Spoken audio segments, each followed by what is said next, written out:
Okay, let's unpack this. We've got a story here that genuinely reads like some kind of financial thriller. Right. The sort of plot you'd maybe dismiss as too far-fetched, you know? Exactly. Too much for Hollywood.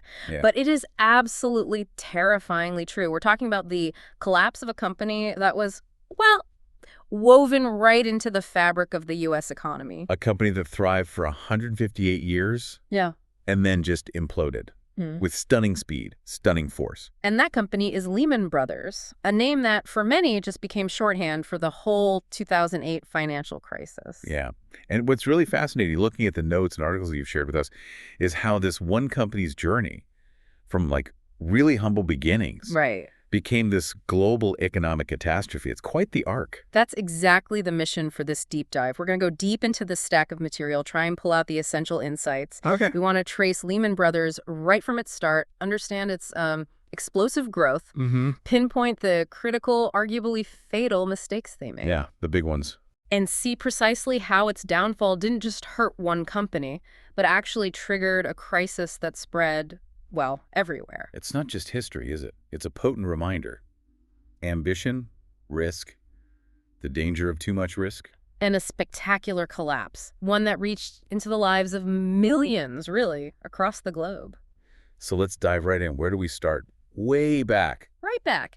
1850s America. The sources paint a vivid picture, you know, a nation sort of on the cusp of massive change, industrial revolution getting underway. And this is where the founders come in, the Lehman Brothers. Exactly. Three brothers, German immigrants, Henry, Emmanuel, and Mayer Lehman. They arrive and set up shop. Just a small general store initially, right? Down in Alabama. Montgomery, Alabama. And their focus was sharp, the booming cotton trade in the South. But they didn't stay just retailers for long, did they? The material shows they were pretty quick learners. Very quick. They rapidly became intermediaries, you know, connecting the cotton farmers and the buyers. And that simple step, that was really their entry point into finance, wasn't it? Yeah. That was it. Their foot in the door. And look, this wasn't some smooth, easy ride either. The sources really highlight they navigated some incredibly turbulent decades. Like the Civil War, depressions. Yeah. Major upheavals. Exactly. Yet they survived, they adapted, and they kept growing. Absolutely. And if you fast forward to, say, the late 20th century, Yeah. Lehman was unrecognizable from that little general store. Totally different beast. Yeah, the material shows it had evolved into a major force on Wall Street, a really respected investment bank. Deeply involved in stocks, big mergers and acquisitions, bonds, all those complex financial products. It was a trusted name, powerful. So how did that trusted, powerful name end up? Well, where it did, the shift seems to really pick up pace as we get into the 80s and 90s. Yes, that period marked by significant financial market deregulation. That seems key. This deregulation, according to the sources, it fundamentally changed the game on Wall Street. And Lehman, they were eager to play it differently. How so? Not content with just steady growth anymore. Seems not. Yeah. They adopted a really aggressive expansion policy, really pushing the boat out. And what did that look like in practice? What were they doing?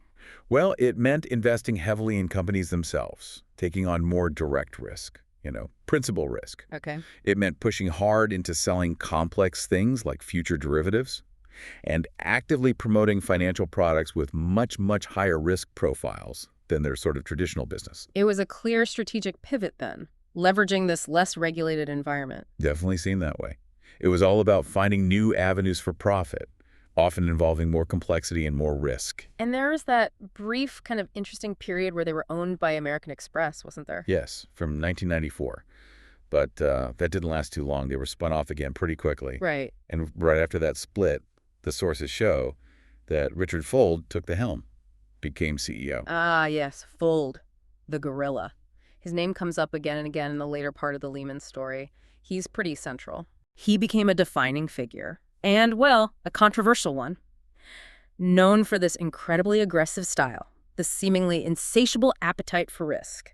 And the material highlights a key decision under his leadership, one that really set the stage for disaster, didn't it? It did. A deep, almost reckless dive into the real estate market. That was the big bet. Okay, here's where it gets really, really interesting and frankly quite concerning looking at this material. The early 2000s, we saw this incredible, almost euphoric housing boom in the U.S.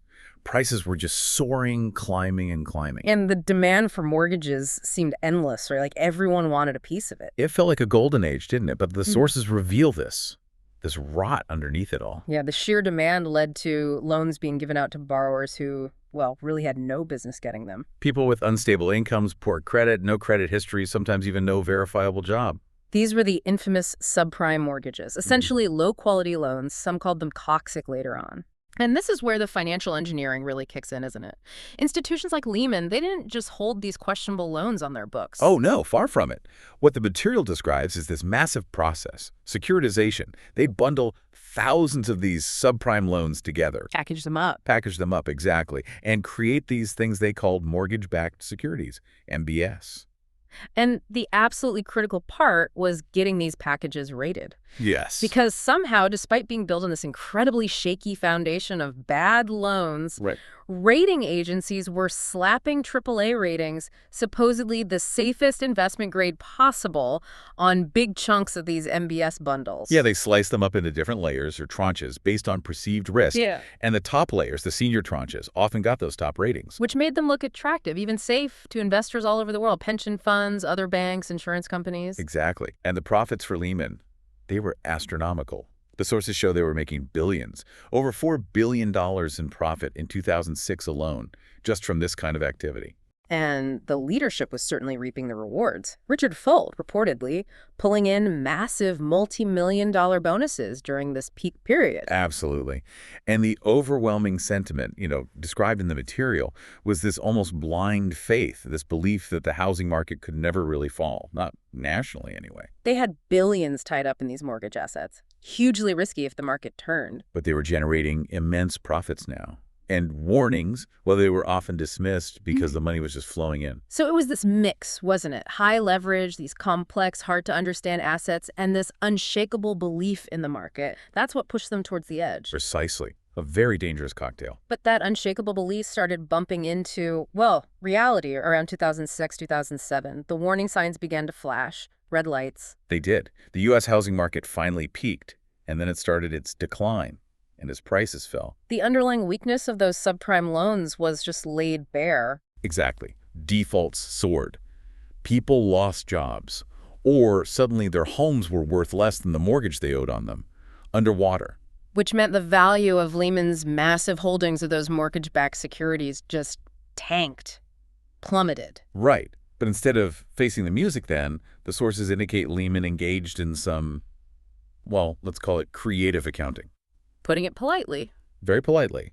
They used various techniques, Repo 105 being a famous one later, to hide the true extent of their losses. Booking them as temporary adjustments, moving assets off their balance sheet just before reporting periods, that kind of thing. That's the kind of thing, yes. So the public face, the financial reports showed one picture, stability, manageable issues. While the actual value of their core assets was collapsing underneath, they were running on fumes, basically. Reputation and accounting tricks, not real financial health. That sums it up well.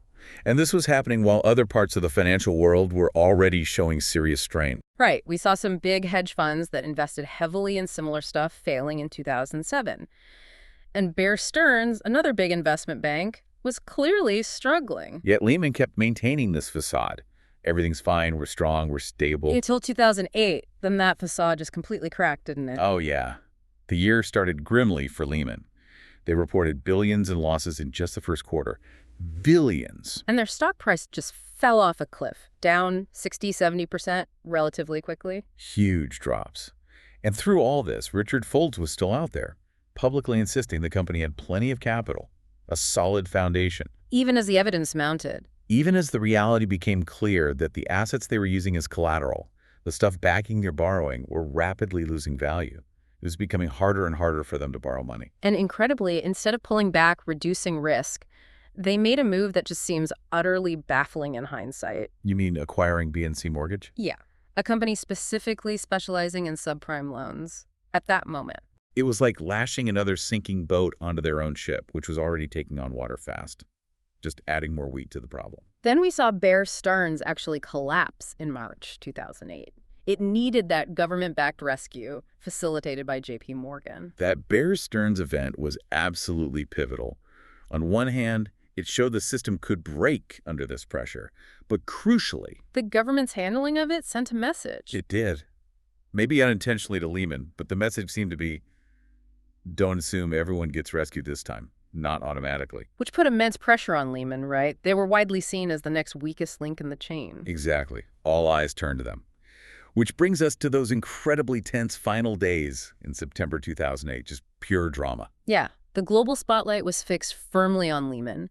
Panic really started to set in among investors, trading partners, everyone. Anyone who had money with Lehman or was exposed to them through trades started pulling out. Fast.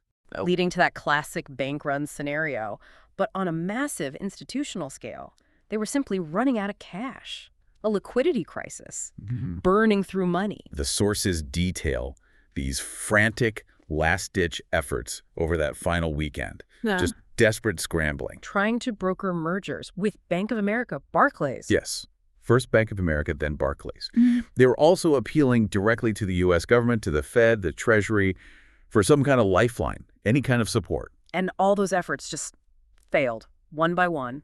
Bank of America backed out at the 11th hour, turned around and bought Merrill Lynch instead, which was also teetering. In Barclays. Reportedly interested, but ultimately blocked by the U.K. government. British regulators basically saw Lehman as too far gone, a dying company, and wouldn't approve the deal without guarantees the U.S. wouldn't provide. And critically, despite all the pleas, no U.S. government bailout materialized for Lehman itself. No direct rescue came. Yeah. So by Sunday, September 14th, 2008, the material shows Lehman Brothers had exhausted every single option. There was literally nowhere else to turn. The end of the road.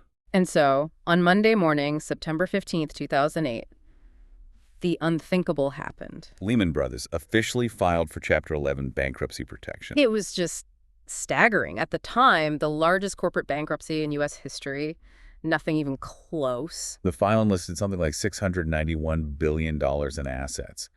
Though, as we've discussed, the real recoverable value of many of those was highly questionable by then. The scenes that followed were just indelible, weren't they? Absolute turmoil on Wall Street. Yeah, those images everywhere. Employees leaving the iconic Lehman headquarters, carrying boxes with their personal belongings. Just the raw human cost of this financial collapse unfolding in real time. It completely dominated the news cycle globally, and the market reaction. Immediate and brutal. Utter shockwaves. The major U.S. stock indices, the S&P 500, the Dow Jones, they plunged that day. And the collapse just rippled outwards, hitting global stock markets hard over the following week. The name Lehman Brothers was instantly seared into the global consciousness. It became the symbol of the crisis, of catastrophic financial failure. Absolutely. Yeah. But that failure, it didn't happen in a vacuum, did it? It triggered this enormous, terrifying domino effect through the entire financial system and way beyond. If we connect this to the bigger picture, this wasn't contained to Wall Street at all, was it? Not even close. The material shows the immediate impact was banks just slamming the brakes on lending to each other. The interbank market froze. Why? Because they were scared. Terrified. Nobody knew who else was holding similar toxic assets to Lehman who might be next to fail. So, to protect themselves, they just stopped lending. Hoarded cash. And mutual funds, the ones holding savings for ordinary people. They faced massive redemptions. Investors panicked and wanted their money out now. Exactly. And the contagion spread incredibly rapidly. AIG, the giant insurance company. Yeah, they had essentially insured huge amounts of these toxic mortgage assets through complex derivatives called credit default swaps. So when Lehman failed and those assets cratered, AIG was suddenly on the hook for billions it didn't have. Right. They were on the verge of complete collapse just days after Lehman. And they required a massive government bailout, something like $85 billion initially, which grew much larger. And this is the point where that concept, too big to fail, moves from theory into frightening reality, forcing government intervention on a scale never seen before. Absolutely. The fear was that AIG collapsing would be even worse than Lehman, potentially bringing down the entire global financial system because they were connected to everyone. The U.S. government ultimately had to pass the $700 billion Troubled Asset Release Program, TARP, just to try and inject liquidity and confidence back into the banking system, to stop the bleeding. But the damage was already done. The crisis slammed into the real economy with full force. It wasn't just finance anymore. We saw major corporations like General Motors, Chrysler, facing bankruptcy, needing their own bailouts. Countless smaller businesses failed. Banks across the country failed. Credit just dried up for everyone. And the sources really highlight this wasn't just a U.S. problem. This went global, fast. Oh, yeah. It pushed Europe deep into recession. It significantly slowed down growth in booming emerging markets like India and China. Global trade seized up. And the impact on ordinary people everywhere. Just devastating and long-lasting. Millions lost their jobs worldwide. Millions lost their homes to foreclosure, especially in the U.S. Pension funds saw their values plummet. Stock markets fell by 50% or more in many places. Businesses, farmers, laborers, people from absolutely all walks of life were hit hard by the worst global recession since the Great Depression. That period, 2008 to 2010, was incredibly tough globally. This story reached right into kitchen tables everywhere. So given that scale, the sheer scale of the catastrophe, the central question becomes, who or what was ultimately responsible for Lehman's fall? Yeah, where does the buck stop? Was it just greed? Was the government somehow to blame? The system itself? What did the material suggest? Well, it really seems like it was a confluence of factors. No single silver bullet. First, absolutely, you have to point to greed and a fundamentally flawed, incredibly high-risk strategy within Lehman. They knowingly bought up questionable mortgage assets. And leveraged themselves to the absolute hilt. Without, the sources argue pretty convincingly, doing proper or sufficient risk assessment, or maybe ignoring the risks they saw. And that leverage point is just critical, isn't it? The sources mention a leverage ratio of almost 30 to 1. Can you just break down what that actually means in this context? Sure. It basically means for every dollar of their own capital, their own money, they had borrowed and invested nearly $30 of other people's money. Wow. So they were playing with huge amounts of borrowed funds relative to their cushion. Exactly. It put them on an absolute razor's edge. The material makes it clear that even a tiny drop in the value of their assets, just a few percent, maybe 3 or 4%, was enough to wipe out their entire equity base, their entire cushion. That wasn't just risky, it was an incredibly precarious position. It basically assumed the market would never turn significantly against them. Which, of course, it did. So that's factor 2, excessive leverage. Factor 3, you have to look at the leadership.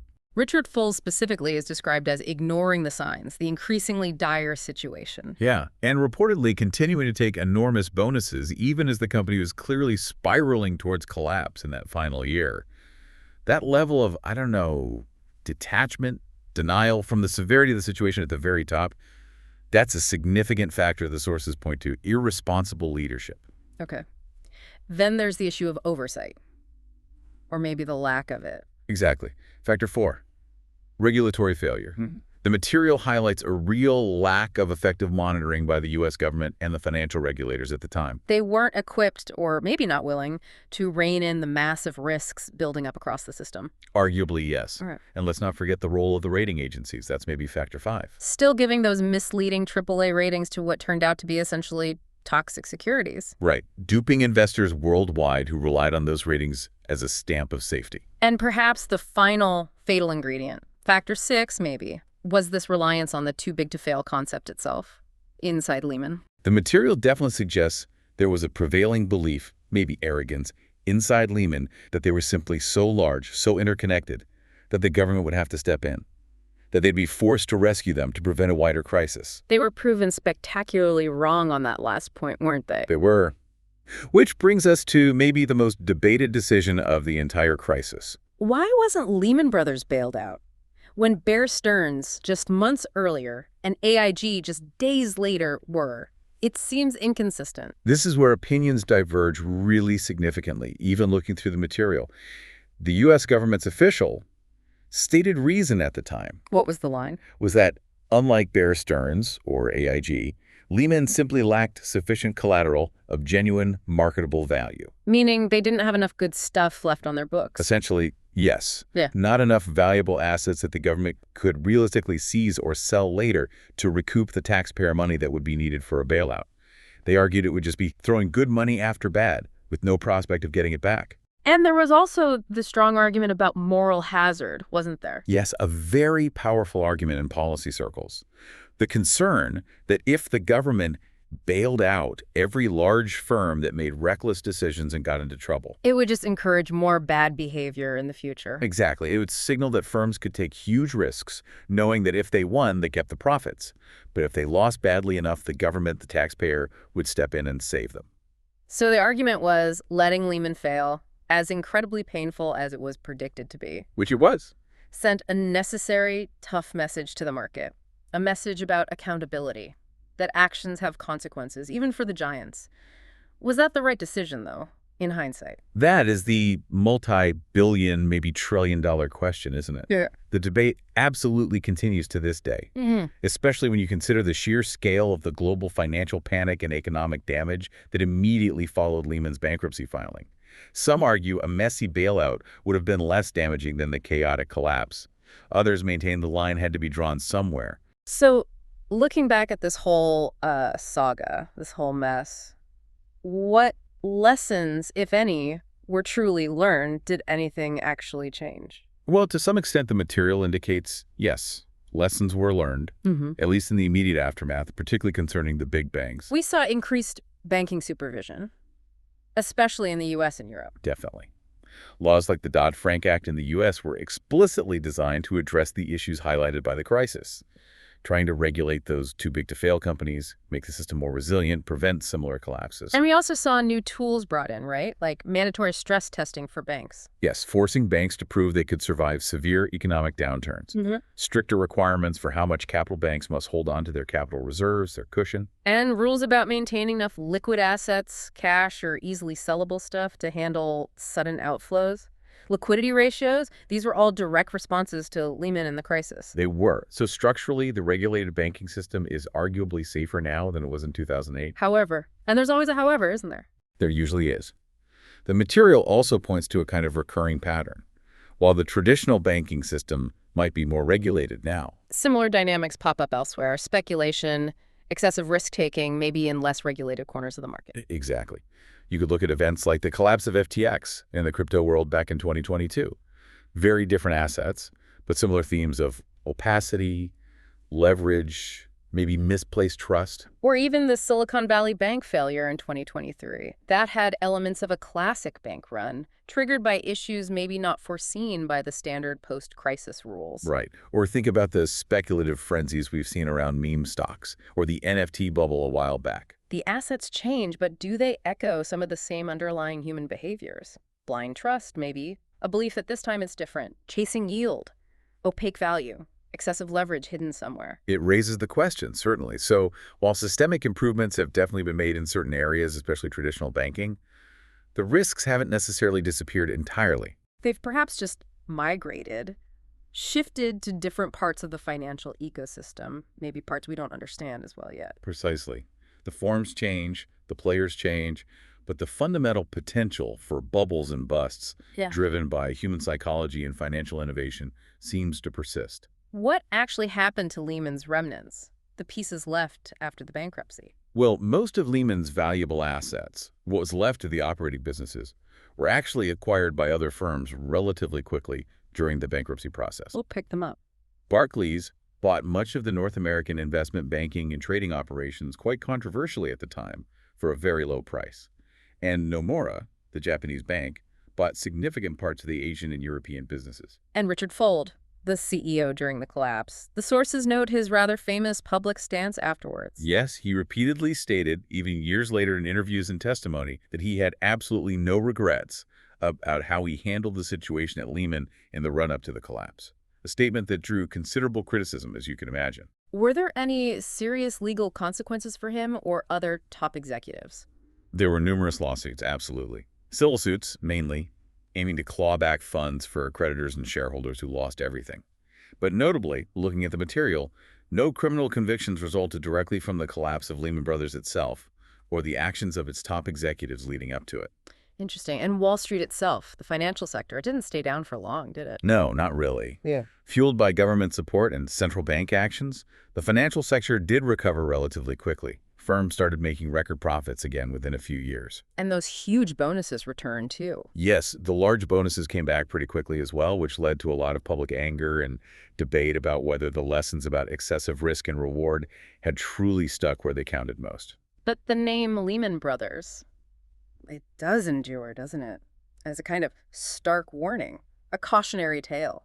It absolutely does. It's become this potent symbol in financial history, a constant reminder, really, of the critical need for transparency, for responsible risk management, and ultimately for accountability within the complex global financial system.